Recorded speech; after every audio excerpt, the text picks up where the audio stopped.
श्री शिवाय नमस्तुभ्यम। हम सबको पता है कि आज है 1 नवंबर यानी कि सोमवार के दिन की पड़ने वाली मोक्षदा एकादशी का बहुत ही पावन से दिन है ना। और इस पावन से दिन पे हम सभी लोगों को आज के दिन चौमुखी हरि स्वधा दीपक लगाना है। अगर आप लोग पूज्य गुरु जी की जो कथा है ना उसे ध्यान से सुनते होगे तो आपको पता होगा कि पूज्य गुरु जी ने एकादशी पे स्वधा नाम का कितना बड़ा महत्व होता है इसके बारे में बता रखा है ना। इसी की बात हम लोग करेंगे और आपको आज रात में चौमुखी स्वधा दीपक अपने घर पे ज़रूर लगाना, ठीक है ना। कैसे लगाने हैं, कहाँ पे लगाने हैं? सोमवार का दिन है, एकादशी का दिन है, इसीलिए इस एकादशी को सोमवती एकादशी के नाम से भी जाना जाता है। स्क्रीन पर आपको दिया दिख रहा होगा है ना। आप लोगों को कितने दीपक चाहिए? मात्र एक दीपक की आपको आवश्यकता पड़ने वाली है। दोबारा रिपीट कर रहा हूँ, कितने दिए चाहिए? एक दीपक। अब ये जो एक दिया है इसको लगाओगे कैसे? इस प्रकार से। अच्छा, आप नोटिस करो कि जो इसमें चौमुखी बत्ती लगी हुई है वो एक्चुअली में लगी कैसे है ना। इसमें 4 बत्तियों का इस्तेमाल नहीं किया गया है ना। इसमें कितनी बत्ती लगाई गई है? इसके अंदर 2 बत्ती लगाई गई है बड़ी बड़ी। कैसे? एक बत्ती ऐसे लगा दी गई और दूसरी बत्ती ऐसे लगा दी गई है ना। बारी आती है कि भैया ठीक है हमने लगा दिया, अब इस दीपक के अंदर हमें डालना क्या है ना। तो इस दीपक के अंदर आप सभी लोगों को क्या डालना है? घी डालना है। जब कभी विशेष दिन आए, विशेष तिथि आती है तो हम सभी लोगों को क्या डालना चाहिए? घी डालना चाहिए। डाल दिया। घी डाल करके इन 4 की चारों बत्तियों को क्या करोगे? प्रज्वलित करोगे यानी कि जलाओगे। जलाने के बाद में, लेकिन जलाने से पहले ये तो समझ लो कि दीपक के नीचे रखोगे क्या? चौमुखी बत्ती इसलिए हम लगा रहे हैं ना क्योंकि जो भगवान हरि है, नारायण है ना, हमारी ये कामना होती है कि उनके जो रूप हैं उस रूप से चारों दिशाओं से हमारे घर में खुशियाँ आए है ना। और जिस भी प्रकार के कष्ट हमारे घर में चलते हों वो कष्ट खत्म हो जाए। तो आप ऐसे करना। और करने के बाद में ये जो आप लोग को दिखाई दे रही है बत्ती, जब जलाओगे तो ओम नमो भगवते वासुदेवाय का स्मरण करना मत भूलना। रिपीट कर रहा हूँ, ओम नमो भगवते वासुदेवाय का स्मरण करना मत भूलना, ठीक है ना। कर दिया।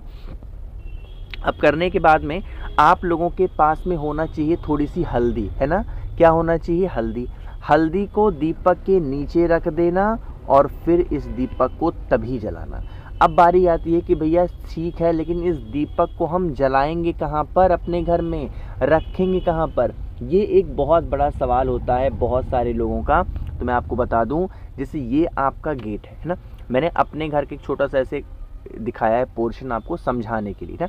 देखो, जैसे ये जो गेट होता है ना, इस गेट के ये वाला जो पोर्शन माना जाता है यहाँ से, ये होता है अंदर का यानी कि इनर पोर्शन, और ये होता है बाहर का आउटर पोर्शन। तो आप लोगों को कभी भी दिया चौखट के अंदर, कहने का मतलब क्या है, इस स्थान पर कभी नहीं लगाना चाहिए। हमेशा दिया चौखट के बाहर ही लगाना चाहिए। तभी जा कर के आप लोगों को उस दीपक को जलाने का संपूर्ण फल, संपूर्ण इच्छा करने की जो इच्छा होगी वो प्राप्त होगी, ठीक है ना। तो इन सब चीज़ों का भाई विशेष ध्यान आप सभी लोग दिया करिए। आगे बढ़ते हैं। अब आज के दिन करने वाले हम लोग अपने दूसरे उपाय की तरफ, जो कि मात्र हमें कलावा के साथ करना है। और ये उपाय हम करने वाले हैं। आज के टाइम पे हर इंसान कमा रहा है, हर इंसान बाहर घूम रहा है, हर इंसान इधर उधर जा रहा है, लेकिन ये नहीं समझ में आ रहा है कि हम इतनी मेहनत कर रहे हैं बट हमको सफलता ही नहीं मिल पा रही है। और हमारे जीवन में इस प्रकार से कष्ट चल रहे हैं, परेशानियां चल रही हैं, इच्छा ही नहीं पूरी हो पा रही है। तो आपको क्या करना होगा? इस प्रकार से आपको कलावा लेना है। लेकिन कलावा जो लोगे वो कितना लोगे? जैसे आपका घर का ये जो सदस्य है ये बहुत परेशान रहता है ना। इसकी हाइट कितनी होगी? जितनी भी आपके घर में किसी भी सदस्य की वो हाइट है, ये जो कलावा है ना, इस कलावा को उसके सर से लेकर के पैर तक नाप लेना है ना। ये उपाय हम क्यों कर रहे हैं? जिससे जो भी घर का सदस्य है, जो भी घर का व्यक्ति है, अगर वो परेशान है किसी भी चीज़ को लेकर के, किसी भी परिस्थिति में है, तो वो उसकी चीज़ें ठीक ज़रूर हो जाएं। इसीलिए हम सभी लोग इस उपाय को कर रहे हैं। बातें क्लियर हैं क्या? चलो, अब आपने क्या ले लिया? कलावा ले लिया नाप के हिसाब से। अब आप इस कलावा को लेके कहाँ पे जाओगे? बताओ। एक तांबे का पात्र लीजिएगा, अगर तांबा नहीं है तो भी चल जाएगा, कोई दिक्कत नहीं है। तांबे के पात्र क्या करोगे, ऐसे गोल गोल लपेट देना, जैसे मैंने कर दिया आप भी करना।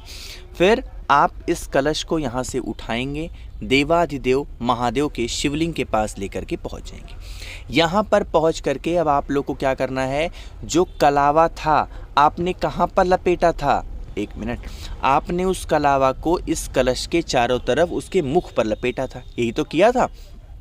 अब आप इस कलश को उठाइएगा, देवाधिदेव महादेव के शिवलिंग के पास लेकर के पहुंच जाना, फेस रख लीजिएगा उत्तर दिशा, नॉर्थ डायरेक्शन। अब आप लोग जब जल को समर्पित करेंगे तो आज के दिन जब परिस्थिति नहीं ठीक होती है तो हम सभी लोगों को महादेव का अवधूत रूप, कहने का मतलब क्या है, अवधूतेश्वर महादेव के नाम से हम सभी को जल चढ़ाना चाहिए।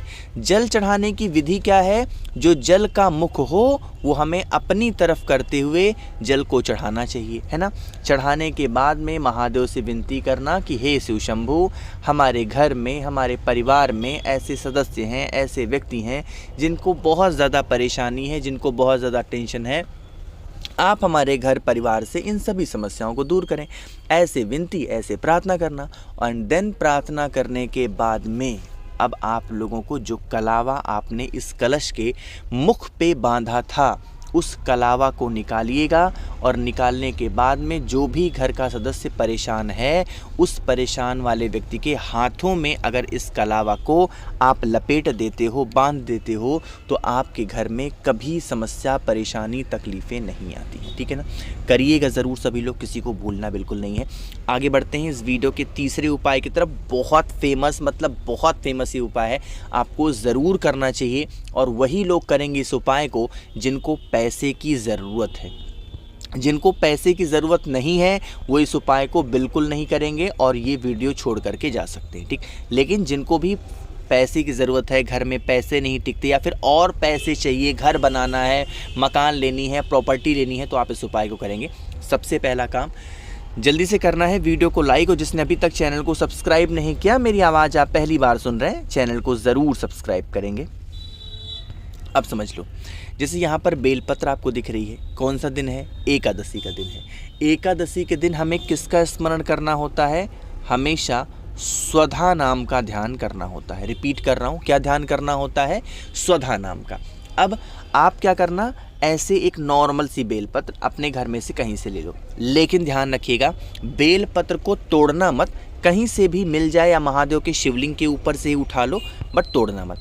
बेलपत्र को लेना, तांबे का पात्र लेना, जल भरना, और कोई भी ऐसी मनोकामना आपकी है, कोई भी ऐसी इच्छा है, धन घर में नहीं है, पैसे घर में नहीं टिकते, जल को लीजिएगा, जल के अंदर एक कमल गट्टा डाल देना, नॉर्मल सा, क्या करोगे, कमल गट्टा। इसी कलश के नीचे क्या करना है, जो बेलपत्र मैंने आपको दिखाया उस बेलपत्र को आप इसी कलश के अंदर नीचे क्या करोगे, रख देना, अपने हाथों में लेना, और लेने के बाद में पहुंच जाना देवाधिदेव महादेव के शिवलिंग के पास में। नॉर्मली हम लोग जल हमेशा बाद में चढ़ाते हैं, बट इस स्पेशल से उपाय में जल हमें पहले चढ़ाना है। तो सबसे पहला काम क्या करोगे, आपको जल चढ़ा देना है, और जल चढ़ाने के बाद में कमल गट्टे के साथ में जल चढ़ाना, फिर रिद्धि सिद्धि का ध्यान करते हुए जो बेलपत्र मैंने आपको दिखाई उस बेलपत्र को माता अशोक सुंदरी के स्थान पर रख देना। इससे आपकी फैमिली में, आपके परिवार में कभी किसी रूप से कैसे भी समस्या नहीं होती है, हमेशा घर में खुशियाँ बरकरार रहती हैं। आगे बढ़ते हैं सबसे आखिरी उपाय की तरफ। इस फोटो को देख के परेशान मत होना कि भैया शमी का पत्ता दिखा रहे हो, अब रात में हम कहाँ जाएं शमी का पत्ता खोजने, मत परेशान हो। आप चावल का दाना भी ले सकते हो। कुछ लोग ये भी सोचेंगे कि चावल का दाना जो हम इस्तेमाल करेंगे भैया एकादशी पे तो नहीं लेते, अरे एकादशी पे खाते नहीं है, बट आप चावल का दाना इस्तेमाल कर सकते हो, ठीक है ना। चलो समझने की कोशिश करते हैं। अब जो ये शमी का पत्ता आपको दिखाई दे रहा है, अगर आपको एक शमी का पत्ता दिख जाए तो एक ले लो, और नहीं दिखता है शमी का पत्ता तो चावल के दाने का भी इस्तेमाल कर सकते हैं, है ना। अब इन कोई भी चीज़ को लेकर के देवाधिदेव महादेव के शिवलिंग के पास आना, जो भी लिया हो, शमी का पत्ता लिया हो, चावल के दाने लिए हो, चढ़ाना नहीं है शिवलिंग पे, बस अपने कष्टों को बोल करके कुंदकेश्वर महादेव के नाम से 5 बार घुमाना, फिर इसको लेके अपने घर जाना। घर जाने से पहले महादेव के शिवलिंग के पास पहुंच करके 3 बार एक शब्द का इस्तेमाल करेंगे और वो शब्द का नाम है स्वधा। रिपीट कर रहा हूँ, क्या नाम है? स्वधा, स्वधा, स्वधा, स्वधा। इस प्रकार से 3 बार स्वधा का स्मरण करते हुए आप लोगों को घुमाना है और फिर घुमाने के बाद में अपने घर पे लेके जाना, किसी भी कपड़े में बांध करके घर में रखे रहना। जब तक वो शमी का पत्ता या चावल के दाने घर में हैं, कभी आपके घर में कोई समस्या नहीं आ सकती। ठीक है ना? मैंने कोशिश की आप सभी को सब कुछ विस्तार से बताने की। कोई चीज़ें समझ में ना आई हो नीचे कमेंट सेक्शन में पूछिएगा। मेरे जितने भी भाई बहन आवाज़ आज पहली बार सुन रहे हैं, चैनल को ज़रूर सब्सक्राइब करेंगे और वीडियो को लाइक सभी को करना है। श्री शिवाय नमस्तुभ्यम।